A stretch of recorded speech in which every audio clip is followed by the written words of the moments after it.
Waiting for the prompt wherever it is. There it is. Here Oh we my go. God, we're live. Oh We're man, Here we live. go. man, I feel rusty. I feel like we Yep. haven't done this in a really long time. You know? We sure tried last week, but Oh yeah. we could not get it figured out. Look at me, not swearing right there.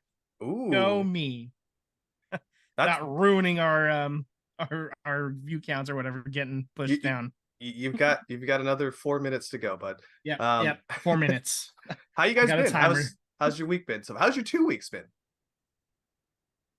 Hey, Good, Sam. and within those 2 weeks, the Raiders went 2-0. Not one of them was pretty, but they did it. Hey man, an ugly win is still a win, no matter how you take it. So Yeah. I was doing great. I was ready to talk and just absolutely crush the Cowboys because the Niners did absolutely that and turned them into the frauds that we knew that they are. But then, of course, we had our tech issues last week, so Yeah. I didn't get that opportunity. Yeah, other than that, I'm good. Just getting ready. I'm heading to Vegas over the weekend. Gonna check out Green Day and Blink 182 and all the other bands at the When We Were Young festival. So Oh, that's cool. Nice. Very I'm cool. gonna Nice. pretend. I'm gonna pretend to be 22 years old for the weekend. So Woohoo. Nice. Yeah. What's your age again? yeah. Well, nobody likes me when I'm 23. So yeah, 22. Very nice. Awesome. Well, hey guys, we got a good show here today. We're gonna recap a little bit of some of last week, a little bit of this week.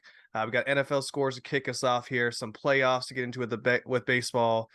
We got 3 Warriors games. That's how long we haven't done a show that they've done 3 games.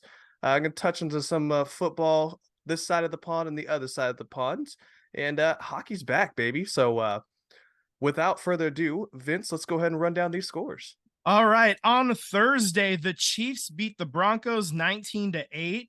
The Ravens on Sunday beat the Titans 24-16 in London. And then back home, the Dolphins all over the Panthers 42-21. The Texans beat the Saints 20-13.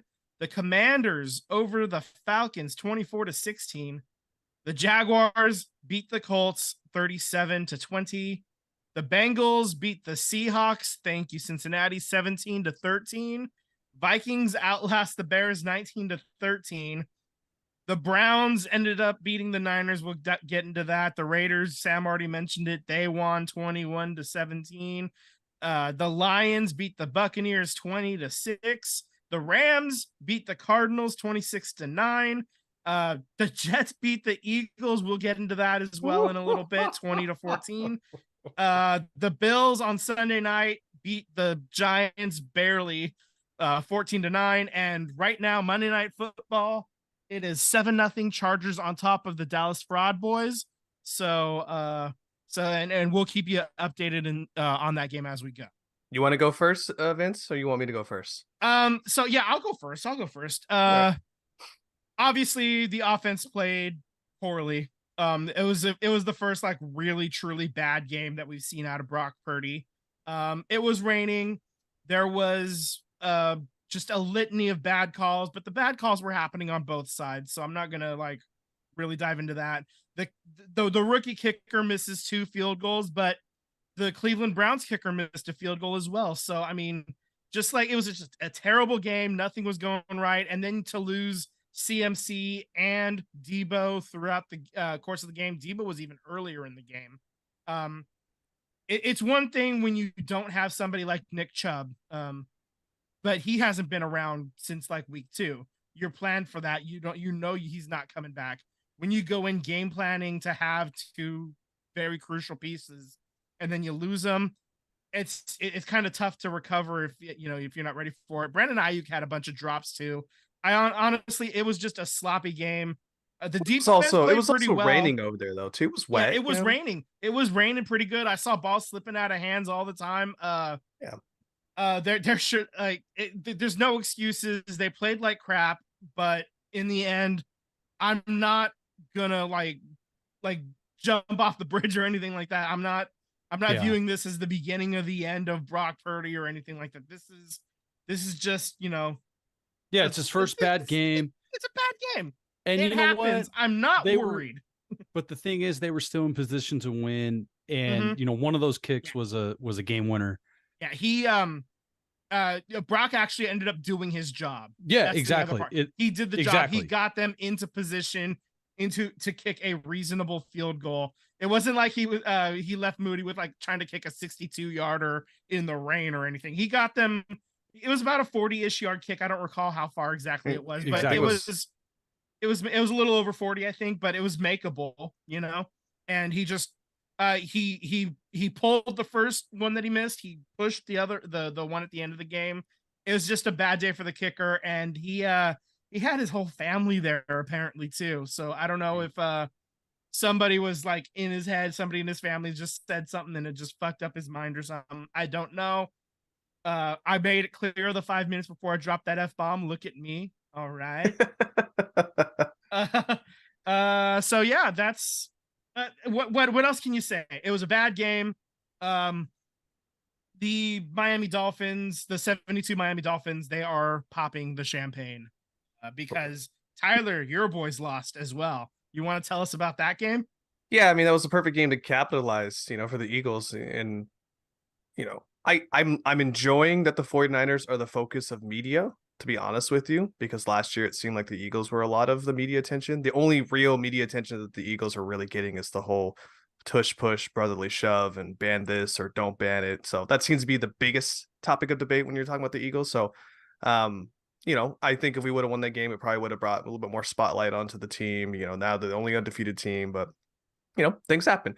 I will say that losing Lane Johnson early in the game sucked. Lane Johnson hasn't given up a pressure in 3 years, which is insane. So losing him was really bad. Brian Johnson, our offensive coordinator, has made a lot of questionable calls. I mean, none of our wins this year have seemed like we won by a far margin. Every single one of them felt like a dogfight. So I'm still not sold on our offensive coordinator. Jalen made some really poor throws all throughout the game, especially that last interception, threw into a double coverage. It was just no reason, but it looked like he slipped, but it's still no reason to throw that ball. So it just, all around was a bad game. Not having Jalen Carter was rough. Not having Nick Castellanos hits a home run.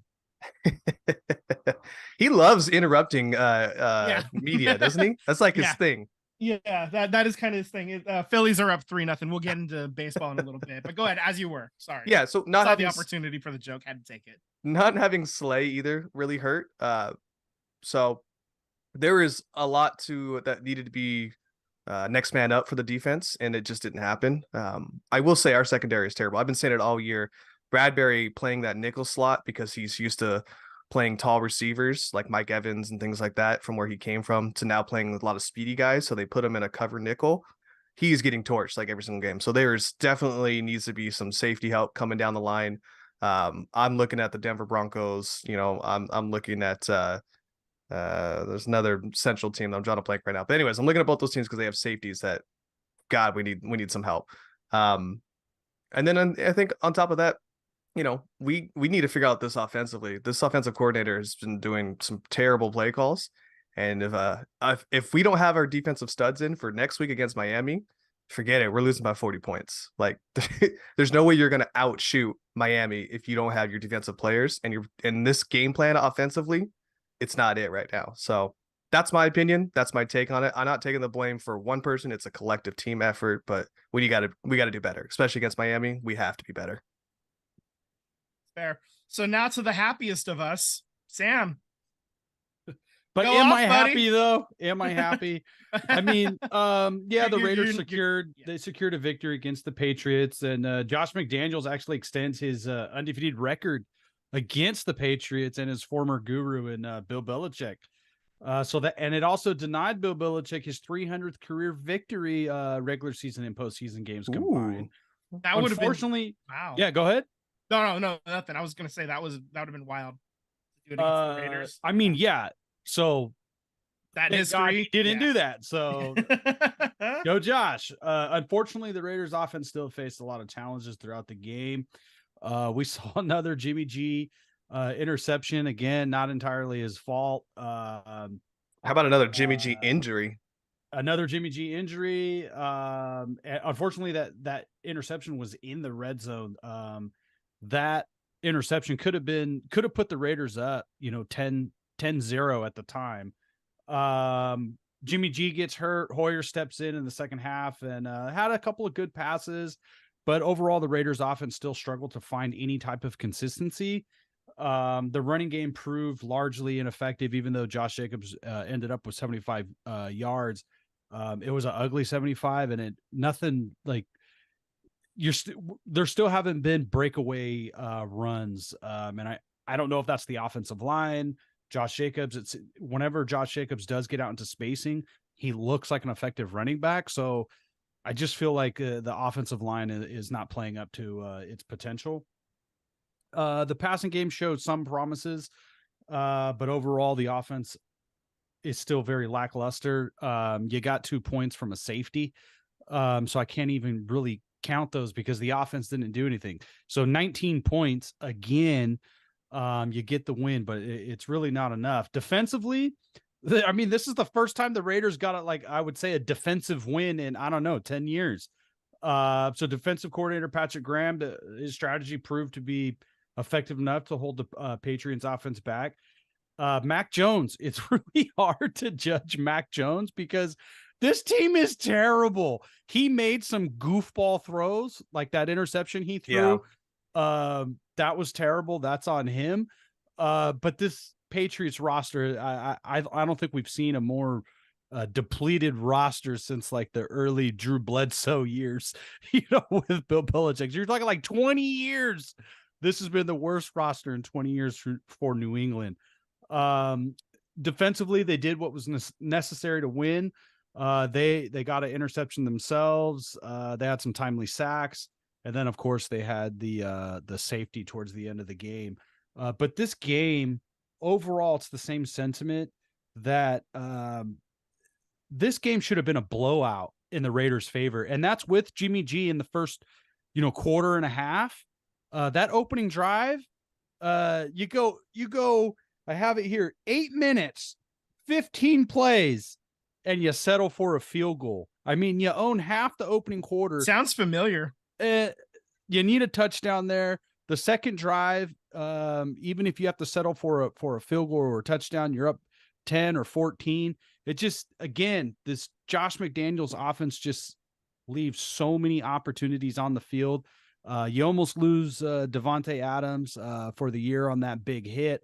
The decision making, Davante Adams. I was watching the game today again, and I was listening pretty closely to what Tony Romo was saying, and he's kind of reiterating what Aaron Rodgers said on Pat McAfee a few days ago, and that like they're just not using Davante Adams right. Where anything that's a 50-50 ball, just give Davante a shot to make a play. And that touchdown attempt with Brian Hoyer at the end of the game, he threw it where Davante had no chance at getting a touchdown. It's in the end zone, even if you give up that interception, it's going to be on the 20. Instead, Carlson misses the kick, it doinks off the upright, so you might as well just go for the touchdown because the touchdown is night. So again, it's just the Raider offense is it's clueless. Josh McDaniels looks clueless. Even with a win, I can't even be happy with the win. I am happy for Max Crosby, Davante Adams, Josh Jacobs, even Hunter Renfrow, the guys that have I think been a little mistreated by this coaching staff, not being utilized by this coaching staff. Clearly they want to trade Hunter Renfrow, a guy who is a Pro Bowler. I'm not saying he's Cooper Kupp over here, but he seemed to be a productive player. All of a sudden, has no spot in the offense. So I heard his name is it's not going to happen, but I heard his name is linked to the 49ers and Renfrow. That's what I heard. It's not going to happen. No way he's going. Well, actually, it doesn't matter anymore because it doesn't matter. It's not a cross bay rival. Yeah, it's not a cross bay anymore. So yeah, I heard his name's linked to it. So he probably ball out. The thing is, he probably ball out. Brock Purdy would fucking load him up with so many of those slot targets. Oh my god, ball out. Yeah, Jennings would lose a job immediately if Renfrow came in. And I think that's totally okay. I mean, just real quick, looking ahead to next week, the Raiders play the Chicago Bears. Even if Jimmy G can't go and it's Aiden O'Connell or Brian Hoyer, you got to win that game. Like, if this team Justin Fields is not there. He's probably not going to be playing either because he's got like something's wrong with his thumb. He can't hold a ball right now. So, if you're the Raiders, you got to win this game. If you're Josh McDaniels, you got to win this game. There has been some rumors that because of the fans got to Mark Davis a couple weeks ago with the Chargers in LA. I don't know if you guys saw that clip. Some fans were yelling at Mark Davis, is that Josh McDaniels his seat is warming up. Maybe it's not hot, but it's warming up. That old Mark Davis. They turned off the AC in the room where the seat is. It's not hot yet, but they just turned it off. They did enough for the win, but I'm still not on board this Josh McDaniels stuff, man. I'm kind of ready to move on. Yeah, I think Josh McDaniels I think he's exhausted his time as a head coach and probably needs to go back to being a coordinator at this point. Yeah. So some guys are just coordinators. Yeah, and that's okay. That's fine. That's fine. Norm Turner made a hell of a career as a coordinator. Some guys are starting pitchers, some guys are closing pitchers. That's fine. Some guys are just middle relief. Yep. You find your role and do it well. So I guess we do have a few just notes, I guess, around the league. Jonathan Taylor did end up signing his extension with the Indianapolis Colts. 3 years, $42 million, 26.5 is guaranteed. And he's now played 2 games under that contract, and we're still kicking rust off of him at this point. It's still a work in progress in Indy, and they might be losing their rookie quarterback for season-ending surgery. That's what I'm hearing, and that sucks because I was trying to trade him. 5 like doctors look at him right now. He's getting he reminds me opinions. He reminds me of Robert Griffin III in the sense of like super talented, maybe not the same coordinator because obviously Shanahan I think put Robert Griffin into a lot more danger than what this happened with Shane Steichen and the Colts and whatnot. But the playing with a reckless abandonment, knowing that like, hey man, you are really susceptible to getting hurt the way you play. He reminds me a lot of Robert Griffin III. Yeah, that's a good call. So the 49ers had a couple of things happen to them while we were away. Randy Gregory of the Broncos formerly was about to be released, but then the Niners said, I'll give you a 6th for him. And if you give us your 7th and him and you pay him this year, so the Niners are paying him the vet minimum. The rest of that money's coming from Denver. So they were going to have to eat that whole contract anyway. So it made sense. And you swap picks 6th for 7th and the deal is gone. So there you go. And he was able to get a sack in his first game yesterday against Cleveland. So, already paying dividends for the Niners. A really good defensive line gets a little bit better. So ain't mad at that. The 49ers defensive line has just done really good with picking up AFC West defensive linemen off the scrap heap and turning them into totally. Cleve Farrell is and he's Arden a beast, Key. man. All of a sudden. Arden Key. Yeah, that was another one. George Kittle got fined $13,699 for a "Fuck Dallas" shirt. Worth every goddamn red cent.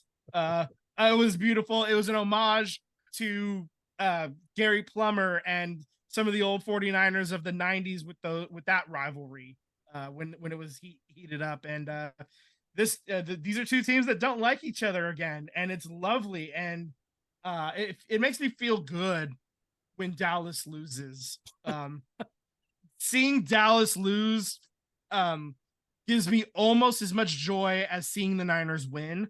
I said it before, I've hated Dallas since 1971. That's right, 15 years before your boy Vinny G was born. I've hated Dallas, so it feels good. And Kittle actually turned his Twitter his Twitter profile picture to the goofy meme where he goes, I'll fucking do it again. So that's fucking chump change, and Kittle's having fun with it. So he doesn't mind that. It's gonna be fun. It's gonna be fun if they link up in the playoffs again. I'm super ready for it already. I put this in here. You'll read it here, Vince. But I put this in here as just to show a disparity of like I don't understand how these fines are given out at this point. I don't get it. Go ahead. Dallas Goedert got fined $11,473 for an aggressive stiff arm while running with the ball. Excuse me. He had the ball, and apparently it was too aggressive of a stiff arm, and he got fined for that. Excuse me? I missed the play. Did he like send somebody straight to fucking hell with the It stiff was arm? no different than a Derrick Henry stiff arm. Mhm. Derrick Henry ain't getting fined $11,000. I don't understand. He has the ball. It's not like the other dude had the ball and he aggressively went for his face. That's ridiculous, man. No fun league, man. I'm telling you. Yeah, for real. Okay, so it was because when he stiff armed him, he actually like poked him in the eyes. Yeah, like he went through his face mask and poked him in the eyes. Where that's, good that's defensive his fault coach for not doing the Three Stooges thing. It's just good. just so the viewer line coach would. Just so the viewer knows, Sam's fucking with you. He did not poke him in the eye, but yeah. Okay, so I guess that brings us to the end of football for now. We gotta just do our pick'ems now. That's so it let for me league notes. let me get into my share screen here. So I'm upset with our team. I said this to Vince earlier before the show started here, but your boy almost went full Nostradamus here and only had 2 reds, and it was our own fucking teams. God damn it. I mean, we do both have a different pick here for the Monday night game. I got the Chargers and you've got the Cowboys. Yeah, I only picked the Cowboys just because I thought that the Eagles were going to pull this win out, so I really didn't care if the Cowboys win or lose. But now I'm kind of wanting to flip the tune, but too late. I've already you locked it in last week, so yeah. Yeah, so right. Currently, I'm nipping at your heels now. You are at 44-16. I'm at 39-21. Yep. Sam is in third at 36-24, and Daniel is picking up the rear here at 31-29. So hey, he's above 500. You know? Yeah, not bad. The picks aren't terrible. He did have a bad week, though. I will tell you that. Yeah, a lot of red there. Yeah. Yeah. So let's get right into it. Jaguars at the Saints, and the the New Orleans Saints are favored at -1, which is crazy. I'm taking the Jaguars. Yeah, that my initial gut reaction was to say Jaguars as well. Yeah, let's do it. The Saints just, I mean, I hate to say it. I defended Derek Carr for being a good guy, not necessarily a good quarterback. I think he's better than Jimmy Garoppolo. I would take Derek Carr over Jimmy Garoppolo right now. But the Saints just they just look like they can't get it done at the crucial moment. So I'm losing faith in the Saints. So Jaguars look like they're improving. So yeah, I think Christian Kirk had another great game. Yep. Kamara is getting all the touches he wants, so I'm enjoying it because I have him in one of my leagues here. So yeah, I got him in a full PPR. This is great for me. Full PPR. That league. Oh yeah. Whoever in that league you're in has Puka and or Cup, they're just loving life, man. I'm telling you. Yeah. All right. Next is Falcon at the Buccaneers. Tampa is favored at -2.5. I'll take Tampa Bay. Tampa, yeah. I just the Falcons are fraudulent as far as I'm concerned until further notice. Yeah, I mean, for the one time Drake London had an actual good game and they still didn't even come close to winning that game. Yeah. We've got Raiders at the Bears. Raiders are favored at -3. Again, this is going off of the fact that they also think Justin Fields will not play next week. I'm taking the Raiders even with Aiden O'Connell or Brian Hoyer starting. You got to win this game. Yeah, I'm in full agreement. It's the Bears are shooting for the #1 overall pick. Exactly. The Raiders are not that bad. I got to believe the Raiders get the job done. Okay. Next on the docket is Browns at the Colts. Browns are favored at -2. They should be having the rapist back. Yeah, for this Voldemort back. Yeah. Mm-hmm. He who must not be named. I'm will taking be back. I'm taking the Colts, and here's why. I love it. I know the 49ers lost, but they're still one of the most physical teams, and the Browns are a physical team too. So I just think they are going to be sore and beaten. I think there was that thing tired. like teams that like the game after they play the Niners, they just do not have it together because they're just so sore and beat up. That is a very good point. And I you know what, if it I think Gardner Minshew is a fun story, and he's fun off the field, but on the field he's just not good enough to get the job done, I don't think. So I'm gonna take the Browns with that high caliber defense that they have. I'm taking the Browns too, just because the quarterback should be back, and I like Amari Cooper. I like what they got going on there, and I think the Colts not having their quarterback right now, Minshew is not going to get it done either. But that's just I'm wanting to think that the Colts are going to win. I'm going to go with my gut on this one. Up next here is the Commanders and the Giants. The Commanders are favored at -2. I'm taking the Commanders. They just look like the better team overall. Giants look lost. And Eric Bieniemy, man, I got to think he's going to put something together and scheme some guys open. The Giants, I think it's become clear that the Giants played above their heads last year, and they're coming back down to earth. And I'm on the Commanders. I am on that train as well, as much as I don't want to, but I don't care. It's a divisional game here, so either team losing is a win for me. Up next here is the Lions and the Ravens, and on here we've got somewhere down here. Where's the Lions and the Ravens? Ravens are favored at -2.5. You know what? I think the Ravens do win the game, but I'm still going with the Lions. I mean, how do you not root for the Lions? They're one of the most exciting, fun teams to watch right now. I'm rooting for the Lions, so I'm going to pick them. Yeah, the Ravens offense just they've got the new offensive coordinator, and they just haven't quite gotten in sync yet. And Lamar Jackson has had a couple of bad games in a row. One of them was his fault this past week. The one before that was all of his receivers dropping every pass imaginable. So with that, I'm going to say the Lions wins. I too am going to say the Lions. Jameson Williams had his best game back after his gambling suspension. Always taking all my picks. Hey man, I know, right? I also really would love Jameson Williamson to be that second wide receiver that he should be, because I have him both leagues, and I need a wide receiver in one of my leagues, aka Vince's league. So I'm gonna take the Lions. So up next, Bills at the old Patriots here. And I would be shocked if the Bills are not favored, which they are at -9. Yeah, I was going to say, does it hit double digits? It's Bills. The Patriots are competing for that #1 overall pick too. Their roster is terrible. Bills all the way.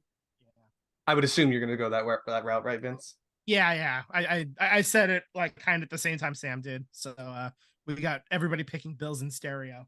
Yeah, I agree. Cardinals at Seattle Seahawks. The Seahawks are favored at -8. Seahawks at home. I think they're just a better team. I think Cardinals are I think it's gonna be a tough game. I don't think it's gonna be a blowout. I think it'll be close, but Seahawks should win. The Cardinals are not a good team, but it's not for lack of effort. Exactly. They play hard. They're just not as good as all the other teams they're playing, except for the Cowboys. So that was fun. Seahawks are going to win this game. They'll end up winning by about 10 or 12 or something like that. I think they do clear the large gap, but they're not going to make it easy on Seattle, and that's fine. Yeah, I think the Cardinals are a few pieces away. Hot take. I don't really think Murray is that piece that they need. I think he adds a dynamic level, but I think Murray does a lot of things off the field that reminds me a lot of Russell Wilson, that probably is going to come up and blow him up in the face. Like, he doesn't really rub his teammates very well, from what I understand. So, we'll see. Obviously it's going to be better than Dobbs. Anything's better than Dobbs at this point, but Dobbs has made one hell of improvement from what he's came from in his last 4 teams that he's been with. So Sam doesn't agree with me, but that's okay. No, I don't agree or disagree. The Cardinals stink. They are a dog shit team, and Yeah, that's they another try one hard. competing. You know, they're trying know, hard, but yeah. they're just not a good team. Yeah. Well, up next we got Steelers at the Rams. Rams are favored at -3.5. I got to take the Rams, even though the Steelers get this sneaky win. I'm taking the Rams. Their offense looks efficient. I think their defense is going to be tough. So Rams, they're the better team. Yeah, I think the Rams are the better team as well. It's tough. I think that's one that could be an upset alert right here as well, though. Like, I would not be shocked at all if the Steelers end up pulling this one out. Yeah. I mean, the Rams should win this game. I mean, you've got, you're arguably one of the best wide receivers, healthy wide receivers back in the game right now. So I'm going to go Rams. Oops. I'm going to learn how to spell Rams. Okay. Ramos. I'm really proud of you. Thank you. Chargers at the Chiefs, and the Chiefs are favored at -5.5. I honestly thought it was gonna be higher. I thought we were gonna be like a 7 or 8. Well, it could be at the start of the Friday night. I'm taking the Chiefs. Until the Chiefs are they don't look like the same Chiefs offensively. But as long as they have Andy Reid and a Patrick Mahomes, they're a contender. So I'm taking the Chiefs. Okay. Yeah, I'm trying to find a way to pick the Chargers, but I don't think I can do it. Yeah, I'm gonna pick the Chiefs, and it's gonna be it's one of those. It's gonna be a blowout. It's not a blowout. A close game. A high scoring game is what I was looking for. I think we're in line for a lot of fantasy points. It reminds me a lot of playing in Seattle. It's really hard to beat the Chiefs at home. But you know what? Ring the bell, baby. I'm going upset alert. Chargers. All right. Cool. I'm liking what we're seeing with the Chargers as of late. It seems to be picking up some steam here. Okay. Although they're currently 7-7 with Dallas right now, but Dallas is team. And they got embarrassed last week, so Dallas is trying to really pick this up. So up next here is the Packers and the Broncos. Packers are favored at -1. I'm taking the Packers just because the Broncos stink. Like, they stink. It's bad. It is bad in Denver. Really bad vibes. It's really bad. You know what? No. I didn't say that yet. I said it's bad vibes in Denver. I didn't say it's. Let me just think about this for a second. I'm tempted. I'm tempted to do it anyway, even though it's just looking terrible there. Go for it. Nah. We'll go Packers. But this is another one. I just think both teams are bad. And if somebody's having a worse day, it doesn't really matter. So up next is Dolphins, the Eagles. I saw this line come out early yesterday, and this line was at -4. Now the Eagles are favored at -2.5. So that line has dropped. Hey. And if you pick the Dolphins, I'm not gonna be upset about it, because you heard me say what I felt about what next week is gonna look like. I think this is a game that for the Dolphins to be a contender, like a legit contender, this is the one they have to get. And I think they get it. I'm going Dolphins. Okay. Sounds good. Yeah, if the Dolphins the thing is, their defense is not that good. So I mean, the offense is great. The offense is stellar. I'm not impressed with the defense though for the Dolphins. So if this turns into a shootout, 70. We could see like a 56-49 or something like that score. Like this could be a lot of fun, a lot of fantasy points on Sunday night. I think this is a Sunday night game, isn't it?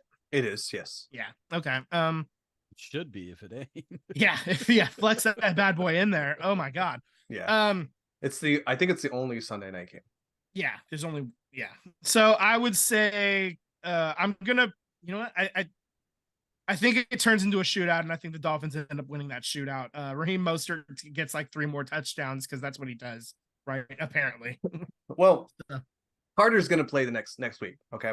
Now I'll tell you this. The Eagles lead the league in run stoppage. Most teams only average about 3.8 yards per carry against the Eagles. So whether Achane or how you say his name, Achane or whatever. Achane's not, he's on IR. So it's going to be Raheem Mostert and then whoever else is behind him, Jeff Wilson and Savon Ahmed and whoever else. Yeah, so I don't really see the Dolphins running around like most teams probably would, or at least how they would against most teams. I'm super worried about Bradbury playing that nickel and us having to cover literally the fastest guy in all of NFL. So that's where I'm a little hesitant that I think this is going to be definitely a shootout in that retrospect. So I would be disgraced from Philadelphia if I don't pick the Eagles. So I will pick them, but it's going to be probably a high scoring game, or it's going to be an absolute low scoring game that nobody anticipated, but they will not be a middle ground. It will not be a 17-20 game. It's going to be 40 or like 7-3, something stupid like that. So our Monday nighter, the San Francisco 49ers versus the Minnesota Vikings. 49ers are favored at -7. There is no Justin Jefferson. I feel like the 49ers beat the brakes off the. Yeah, that was a wake up call in Cleveland. Yeah. But that being said, I do want to mention the oh God, I just had it. The injuries. No. I don't even remember. It's gone. It's fucking gone. Go Niners. All right. Any last minute chance? I'll get Daniels here later on. But any last minute changes? We good? You liking this Packers Broncos thing? I'm not liking it. I want that game flexed to Wednesday at 3 a.m. is what I want. That game's terrible. Is the Germany games this week or is it next week? Right? It's next week, the 28th or 29th. Yeah, I don't think it's this week. I think it's in a couple weeks. Yeah, they're bad. That game's bad. That game's awful. I want no part of that game. Yeah. Okay. Yeah. Move on. We're gonna lock it in. We'll lock it in. Yeah. Go ahead and lock it in. All right, boys. We're locked in. Well, that is your recap of our picks for the week. I'm gonna jump into some baseball here because there's a little bit of thing called MLB playoffs going on. But before we get into that, Trevor May, who was a relief pitcher for the Oakland A's this past year, has announced his retirement. Good for him. He's played 9 years. Yeah, it's a hell of a career. He said he was playing one more year because one more year gets him this like certain pension deal and retirement deal that you get as an MLB player for being on an MLB roster. So the writing was on the wall that he was going to retire this year anyways. Didn't really matter. But he did do a live stream because he is one of those live streaming gaming kind of guys. And in the middle of the video, he said that now that it's official, to the A's organization and every single person a part of it, I love all of you. I love every single one of you. Every single one except for one guy. And we all know who that guy is. And then he said, sell the team, dude. He went on to say other things about how like he's a billionaire who's just trying to keep up with the Joneses because you see all his billionaire friends having yachts. And he also said, sell the team to somebody who cares because the A's fans, and he said this is why he said, I love all of you. It's because the A's fans showed up and he heard from the A's fans that we love all of you A's players. We know it's not your fault. And that made Trevor May, a homer to be a part of the A's organization. And he's one with the fans at that point. So reactions? We got another general in the war against John Fisher. That's another guy I'm gonna suit up for, I guess. I don't know.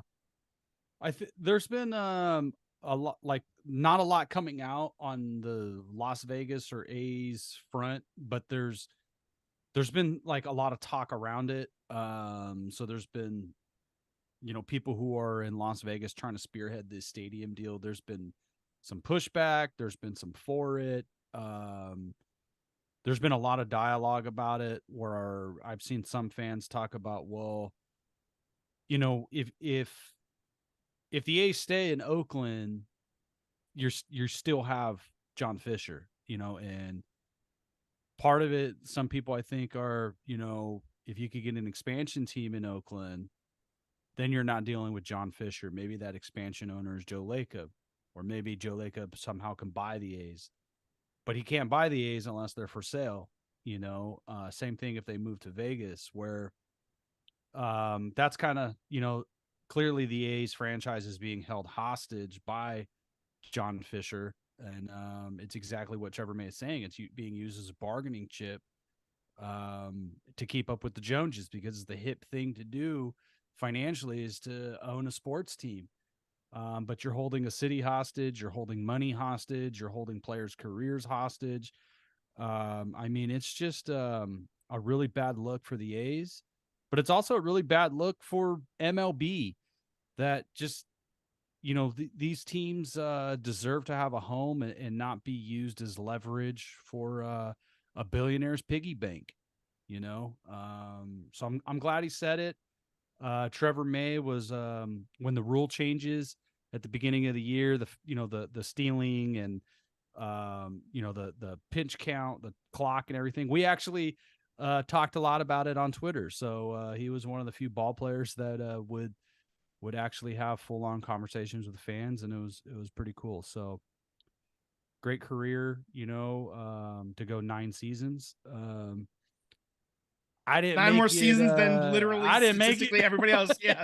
Yeah. I did want to point to, he did come out there and say that that John Fisher, a dude who has zero backbone and doesn't want to come out and talk to the media, is an absolute joke. And the fact that he's displacing a lot of Oakland people who have worked at the Coliseum for years and hasn't come out once and talked about it is a joke too. So I didn't want that to go missed as well. But we'll put a link. I'll put it on Twitter here.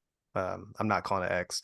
I'll put it on Twitter here, and you guys can watch the little 3-minute snippet of the video yourself too. It's a really good video. It's short, so it's great. Absolutely. All right, guys. We do have some playoffs to recap. We haven't been here for 2 weeks.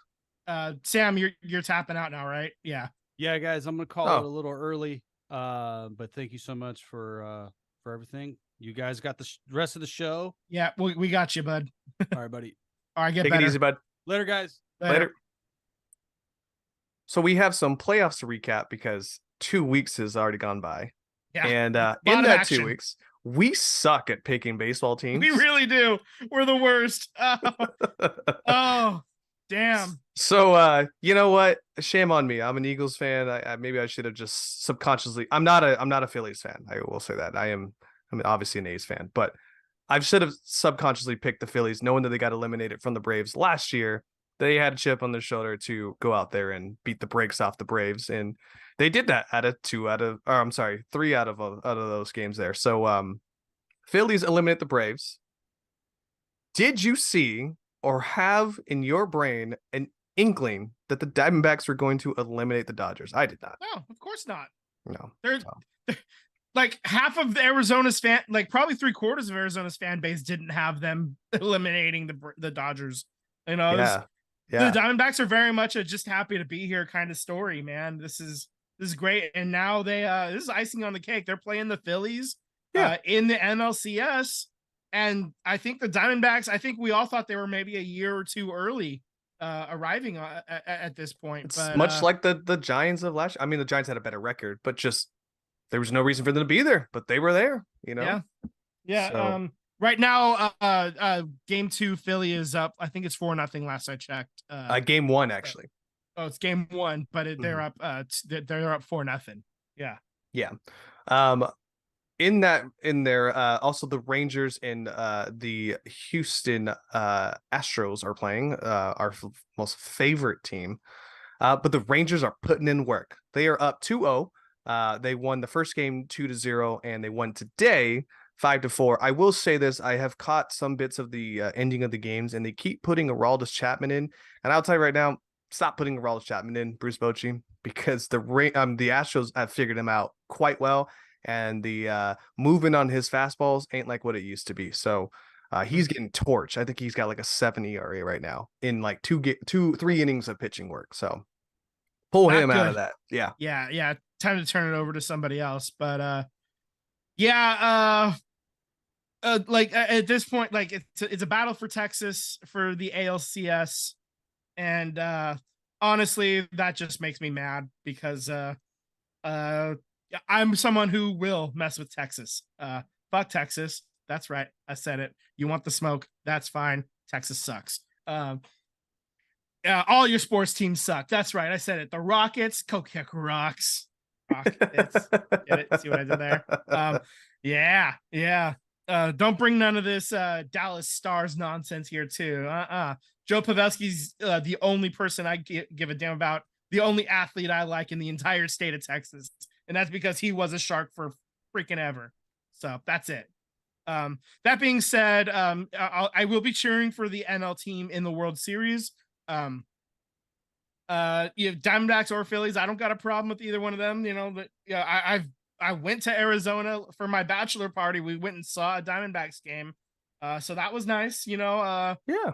I had some experience saying let's go D-backs, clap, clap, clap, clap, clap. So that's fun.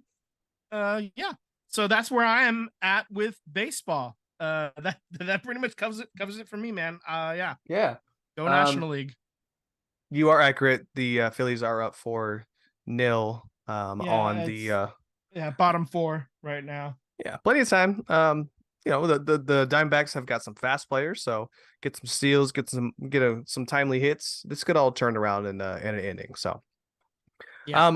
I'm gonna jump on into it. The basketball season is almost about to start. We got one more preseason game. The Warriors are gonna play the San Antonio Spurs on my birthday, actually, this Saturday on the 21st. So, yeah. Since we've been gone, I'm gonna recap this as best I can here. The Warriors hosted the Lakers. They won that game, and this is all preseason. They won that game 125-108. Then they went down to LA and beat them 129-125. From there, they shot all the way up down 80 and got to That's high five, yeah. High five from LA. From LA. Yeah, you go straight up the 5. And then it turns into either 80 or whatever you want to. Whatever. You hit 5, it's basically downtown in Sacramento right there. Yeah, That's good. That's true. And then so they went to play the Kings and they won 121-115 in overtime. I had notes in here from the very first game against the Lakers. Chris Paul was his first game in a Warriors uniform. In 13 minutes, had 6 points, 5 assists, and 4 rebounds. In your very first game, was great. He was calling out plays I heard in practice because he knew them from just going against the Warriors for so long. Kuminga looks great. All of his offseason work in Miami seems to be paying off. And Pazinski, which I definitely spelt that wrong in here, and I've got to find a nickname for you because your name is way too hard to spell. He looked good in most rotations. To me, he looked like a GP2, a young glove. Defensively, last night, he looked great too. He looks night and day better than what we had defensively wise in Jordan Poole. So no knock on Jordan Poole. I think Jordan Poole is you need 8 points right now. I get you 8 points, right? But I think Pazinski is kind of the guy who can glue everything together and get the offense moving and flowing and can get some buckets on his own. So I'm looking in the chat. My dad says happy early natal anniversary, Tyler. So there's that. Thank you. Thank you. Yeah, so he also said Texas a few former Rangers. That's why I'm rooting for the Rangers. It's mostly because of that. I don't care. Mostly because of that. But yeah, so Warriors play one more game. I am very excited to see that game on Saturday if I can even watch it. I don't think I will. I might be a bit intoxicated, but we'll see. I just want to see it because Wemby's playing, and that's what I want to see. I want to see what it looks like to defend him. Yeah, it's going to be a lot of fun to kind of dissect and see how it goes. Yeah, it's going to be fun. Absolutely. So, anything else in the Warriors? I think that's pretty much it. No. I mean, it's preseason, so not much to go off of. Yeah. I mean, the games don't really matter, but they're 3-0, so suck it. For real. Yeah. Speaking of which, we're gonna go across the pond here. Wrexham, since we've been gone, have played 4 matches, which is insane. They won 3-0 against Crawley Town in the Football League Trophy Cup, which is different. I guess, did that used to be called the Carbacoa Cup or Papa John's Cup? I don't know. Yeah, it was something else, but yeah. So they've moved on to the next round on that. They had a a tie here with Mansfield Town after that 0-0 in their regular season event. They went ahead and beat Crawley Town again 1-0 because if they didn't like it the first time, they're going to learn the second time. Here's another One Piece for you. And then the one that we watched on the highlight, the one against Salford Town, absolute pandemonium, just insane. They were down 2-1, and I was like, oh man, they're going to lose this game. And then I get the highlight that they won 3-2, and I went, excuse me. They scored in the 88th minute. It was like 87 and change on the clock, so 88th minute. Yep. Before they can get done with the replay, they were already on another break, and they scored within a minute after that in the 89th minute to go from 2-2 to 3-2 and eventually win that game here. So amazing game, absolutely amazing game. That was one of those things where you're like, man, I wish I was there for that. That would have been so much fun to see. Next game is Saturday against Bradford City. They are currently 6-5-2, 5th place with 23 points. They're only really 2 wins off from first and second place. So yeah, they're right there, right in the mix. Yeah. And yeah, if you're within arm's reach, if you're within a couple games this early in the season, it's real easy to claw those points back. Well, not real easy, but like it's within the realm of possibility, I guess, is what I should say. Yeah. Yeah, and just one thing to note here. I mean, they've given a lot of goals. I think it was like 25 goals, right? It's quite a bit. But Notts County, who's in second place, has given up 23 goals. So just sure up defensively, and I think a little bit more wins will come your way. I think offensively, they're starting to put things together and figure it out here. Well, in these last 4 games, they've only allowed 2 goals total, so that's promising, Exactly. And they were both in against Salford Town, so. And their super substitute Fletcher, he's scored in every single one of these games outside of Mansfield Town. So I don't know if he needs to be in the starting rotation. I don't know if Palmer's lost his job, but I'm liking what I'm seeing out of Fletcher. And sometimes you got to go with the hot hand. You know what I mean? So. Yeah. All right, Vince, what happened with the Earthquakes here? I know much hasn't happened since then, but they took a draw 1-1 at FC Dallas. FC Dallas is one of the teams that they're fighting for the last playoff spot with. So that's a little bit precarious, I guess, is the word we're going to go with. Right now, they are currently sitting in 9th place. The top 9 teams make the playoffs. Earlier in the season, we were talking about just hold on to you get into the playoffs. They've taken in their last 5 games, they've got 1 win, 1 loss, and 3 draws. So they're basically giving away points at this point. They gotta, if they get a win or a draw in their last game against Austin, that probably gets the job done. Let me look at the standings. Yeah. So Sporting Kansas City and Minnesota United are the 2 teams right behind them that could still overtake. That being said, they need to get the win, because if they don't get the win, that basically opens the door for somebody to overtake them, and then they'll be outside the playoffs looking in. They started off the season, fairly well, but there were 2 games. One of those they had a win in the bag and that turned into a draw, and then they had another draw and that turned into a loss early in the season. Those are like. Those 4 points that they gave up would sure be lovely to have right now. So it's important. Every game matters, I guess, is the long story short. And if they end up missing the playoffs because of, late game collapses, which they've had a few of them over the season, hopefully you get that figured out and turn those L's into wins, or those, draws into wins, Yeah. So, yeah, just leaving points on the table is not a good look, and it's a little rough out there if you're, if you miss the playoffs because somebody fucked up in extra time in the 95th minute or whatever. That sucks. But just get the win on this coming Saturday against Austin, and then you're into the playoffs, and then you can worry about seeding or whatever after. That's unimportant. Just get the job done, guys. In a honorable mention that feels perfect to mention this here, the Oakland Roots played on Saturday against El Paso, and it was a win, and you're in the playoffs, and they did not get it done. They lost 3-2. Had a wonderful bicycle kick for a goal, but to your point, just gotta win, gotta get in. So yeah, that's rough for the Roots to lose like that and get eliminated all in one stroke. That's rough. They did announce the World Cup hosts for the 2030 World Cup. So it's going to be hosted by Morocco, Spain, and Portugal. So you're getting a nice Iberian Peninsula World Cup spread on 2 continents there. But in addition to this being the 100th anniversary of the first World Cup, the first 3 games are going to be played in Uruguay, Argentina, and Paraguay. Is that where the first World Cup was played at? Yeah, it was. I think Uruguay won the first World Cup. So and that's right. Yeah, Uruguay used to be like a powerhouse of a soccer club. That's true. Yeah, so that's going to be real interesting. All 6 teams will all 6 nations automatically get qualified into the World Cup. To be honest, Morocco was probably going to qualify anyway. So was Argentina. Spain probably was as well.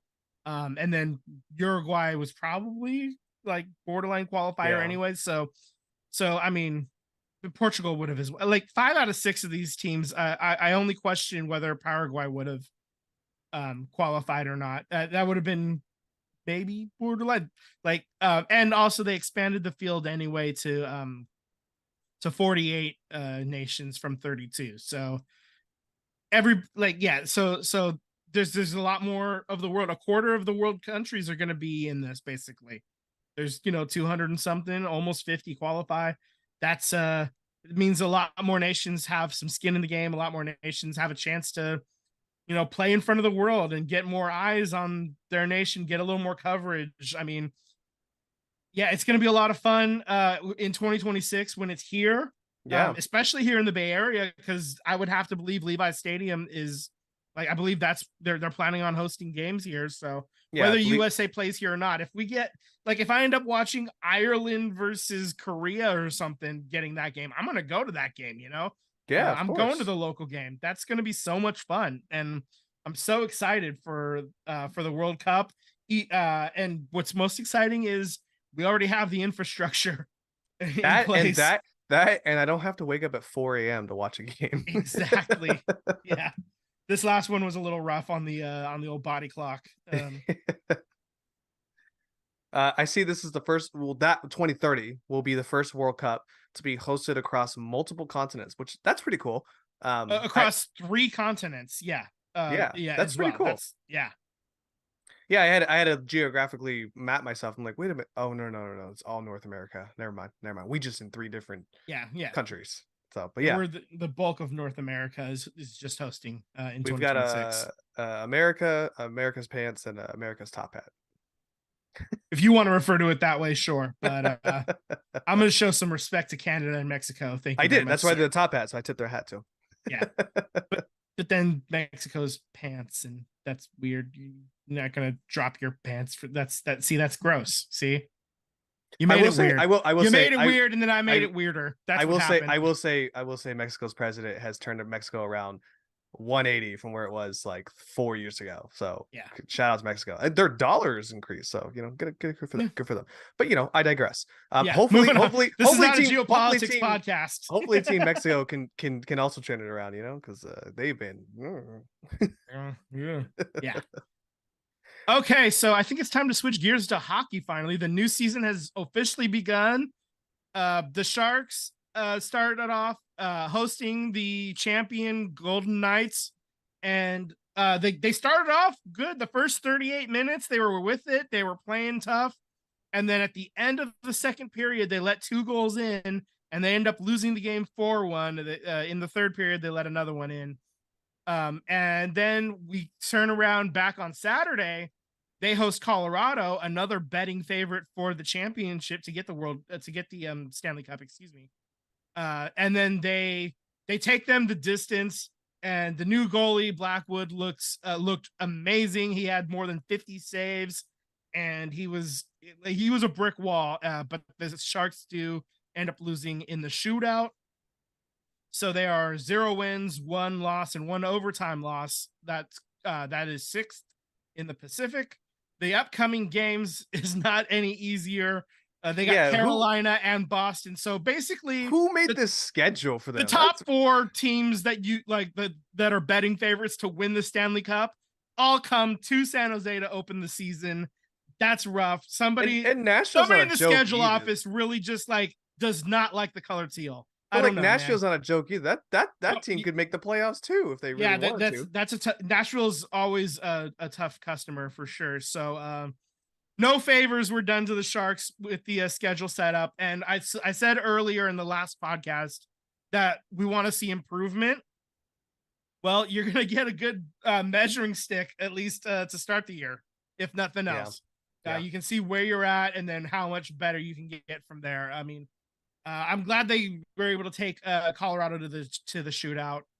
That shows, and a lot of toughness. And Blackwood looked really good. Like I was astonished how good he looked. And I mean, if they can figure out some way to get some pucks in the net, maybe we're talking about an upset. It's tough, man. I will tell you this. It's going to be a tough year, but it's maybe they got something in Blackwood. We'll see how he keeps playing going forward. Maybe this isn't going to be a straight up platoon anymore. Who knows?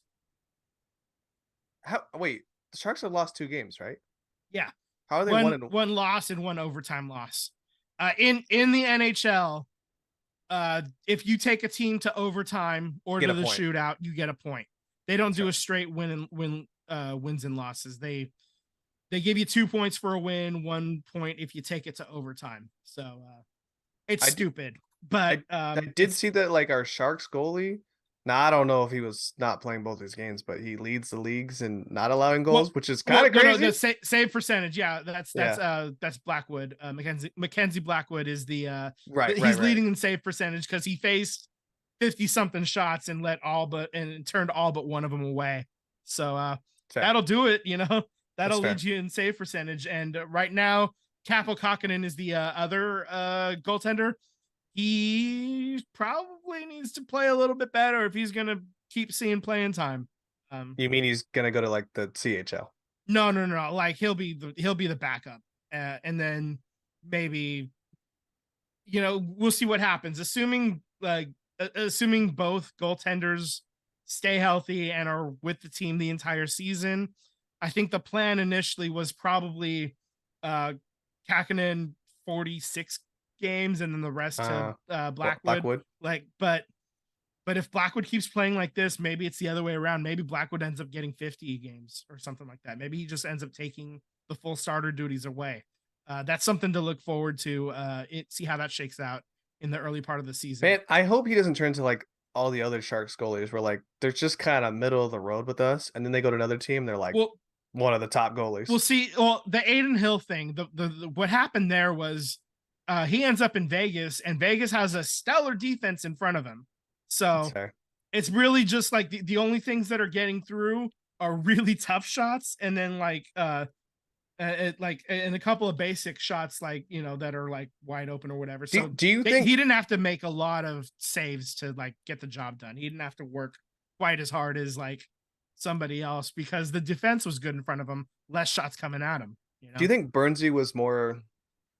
No, I'm not gonna downplay how he was wonderful. I love him. But do you think Bernsey was more of a detriment on defense than he was being on the ice? Because offensively, he was the guy. Well, Erik Karlsson kind of has some liabilities as well. Because I mean, there would be some turnovers because they're so good at handling the puck. You trust them to handle the puck all the time, and every now and then, even it's because it's hockey. Sometimes little bump in the ice or something, you lose control of the puck for just an instant, and the players are so good at the NHL level that they're just on you right there like that. So yeah, there's going to be like they would turn over the puck, quite a few times, but also because they're so prolific on the offensive side, it sort of makes up for it, I guess. Right now, the Sharks' first power play unit is 5 offensive players and no defensemen. Hey, I like the theory. Forwards. I love the theory. I hate that. Like, I always want one defenseman, like a puck moving defenseman, and they don't have one right now. Because the defensive line is so bad. But they're also playing for speed too. So that's I think that if they let it go, that back line is faster than what they assume than the opposing team's power play. They're more liable to just give up stuff on the back end, and there was some scary chances for shorthanded that they give up in that line, and I do not like it, but I don't know that there's anything else. And I appreciate that Dan Quinn is just trying something. He's throwing something onto the wall, see if it sticks. It's only been a couple of games, you know. Yeah, I think, I mean, we said that last year was, it is whatever it is for him. But this year, he's retooled it. He's got it the way he somewhat likes it. So it's up to him to show us an improvement over last year. So we shall see. He loves his defensive men, so we shall see. There was a couple of notes that I had from the from opening night. Vegas returned 22 players from their championship roster. That's crazy. Which is an NHL record. How do they have money to do that? I don't know, man. I don't know. Like, basically everybody came back. They've got the band back together. So they're going to be a threat again. The Sharks had 20 guys who played at least one game for them last year that are not here this year. So, I mean, some of those guys got traded last year. Some of them are free agents that they didn't sign. And then, like some of them just got traded away in the offseason even. But this is in line with what we were saying, where Dan Quinn is going to build it the way he wants. Churn the roster. It's a roster churn at this point. So a lot, 9 new players in total. So you have some guys that are coming up from the minors. Some guys coming up from the minors, and then you got 9 new guys just new to Team Teal in general. So it's going to be really interesting to see how that shakes out. Anthony Duclair looks pretty good so far. Like I'm real happy with that. Acquiring him, that's a good move. I mean, you and I agree. The Sharks timeline is 24, 25, and 26. That's probably when you. I wouldn't even say next year. I think you're gonna get. I think they could flash early. They could flash early. We've seen that happen in 25, many 26. sports. I wouldn't be shocked if 25 is the year that you start seeing like, oh, this team might be able to get some pieces and turn this thing around. Yeah, this is the first rebuild that the Sharks have ever had to do. Yeah, as a franchise. Yeah, they came into the league in the 91-92 season. They were dog shit for 2 years, and then they made the playoffs that third year. And from that point until 4 years ago, they made the playoffs basically every year except twice. They were always in it, Yep. So there's a lot of patience among Sharks fans for a rebuild. Like, we get it. We were blessed with high quality play for a long, long time. And now we're kind of paying it for it a little bit. So just get it right, get it fixed. And as long as we see improvement, that's the goal. And if we're back to contending in another year and a half, 2 years, that's great. That's what we love to see. On a sad note, which it is actually my last note, unless you have something else to add here. No, this will be it for me. So Barry Melrose, when ESPN, I think, in my opinion, was fun to watch. With the boom and the back kind of calls, and I think Barry Melrose brought a lot of fans into hockey with just the way that he would announce games, or at least highlights of games. So Barry Melrose has announced his retirement from ESPN after being diagnosed with Parkinson's. My uncle has Parkinson's, so I'm very familiar with the situation. I wish Barry Melrose the best. There's experimental surgeries going on that my uncle is a part of, but in reality, Parkinson's is a bitch. So, I wish him just the absolute best for everything going forward for him. Absolutely. Yeah, it sucks. He was a lot of fun, to watch highlights. He wasn't quite as good of a coach. That's why he ended up being I think ESPN, but my humble opinion, I think the Mighty Ducks, when they went to go play, was it the Russians, right? Where they were all black, right? Iceland. Iceland. Yeah. Where they were all black, and and their coach had like slick back hair. Mm-hmm. Was that not Barry Melrose when he was with the Kings? It was giving. It certainly was giving Barry Melrose for sure. That's I will grant you that. Just one last score update. Philly is now up 5-1 on Arizona, and it looks like it's the end of the fifth, and we're just about at halftime. with the Chargers and Dallas. There's 14 seconds left. So, and they are still tied 7-7. So I need a few more points out of the quarterback Justin Herbert. Get me my first win of the year in our league, man, because it's rough out here in these streets. Yeah, man. There's some teams out there in our league that I think are gonna win it, and I'm not one of them. So you know, who knows? Injuries could happen any day of the week, so we'll see. Things could turn around. So, you got anything else for the show tonight? No, that's it for me, man. All right. You guys are listening to the SVT podcast. Subscribe on YouTube and hit the bell when we get alerts. To get alerts, I'm sorry, when we go live. Follow us on Instagram at SVT Pod. Oh my gosh. Let's start this over. SVT Sports Pod. Slide into our DMs. We would love to interact with all of you guys. That's also our Twitter handle, which is not on here. I don't know why. Oh yeah, I deleted that because I was pissed off at Twitter/X. Okay. So I don't, fuck them. I don't. I'm not driving any public there. Like, come support the other gross billionaire instead. At least the other gross billionaire does mixed martial arts and actually fights. So yeah, he'll throw hands. Elon Musk just like wags his fucking jaw, man. Fuck that guy. All right. All right, guys. Well, you guys have a good night, and I'll see you guys next week. All right, later. Later.